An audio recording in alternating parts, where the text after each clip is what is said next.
Hello viewers, আসসালামু আলাইকুম। কালকে একটা সভাতে ফুস চটপটি হাউসে সবাই পাশে চটপটি বিক্রি করতেছে। একটা গরিব লোক আপনার নসিমন গরুতে একটা গাড়িতে এসে চটপটি বিক্রি করছে।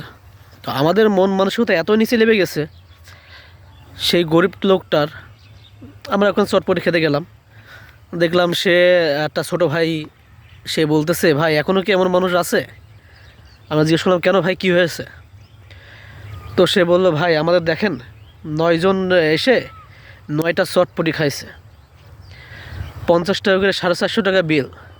সে বললো দিচ্ছি। ভাই আমরা এখানকার লোক, আমরা ডেকোটারের লোক, আমরা দিচ্ছি টাকাটা, কিন্তু দেয়নি। তাদের খুঁজে পাওয়া যাচ্ছে না। 1 ঘন্টা যাবৎ সে ব্যক্তি খুঁজতেছে, 1 ঘন্টা যাবৎ তারা খুঁজতেছে, সে টাকা দিইনি, চলে গেছে।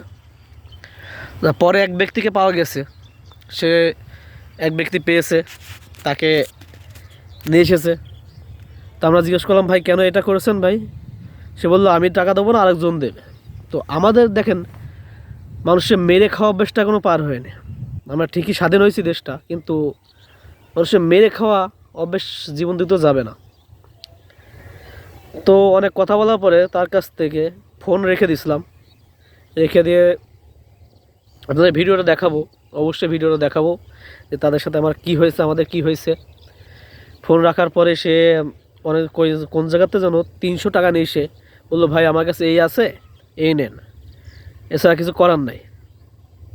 তাই দেখেন ভাই, গরিব মানুষ যে সামান্য চটপটি রাত্রিবেলা, শীতের রাত্রে কষ্ট করে বিক্রি করতে এসে কিছু টাকা লাভের জন্য, হয়তো 500-700 টাকা ইনকাম হবে, সে বেচা কেনাও ঠিক মতন করতে পারেনি। তাদের 1 ঘন্টা যাবৎ খুঁজেছে, খুঁজেও পায়নি, মালও শেষ হয়নি, সব থেকেও গিয়েছে, বেচা না করেনি, তাদের খুঁজতে গেছে, 450 টাকা একবারে মেরে দিয়েছে।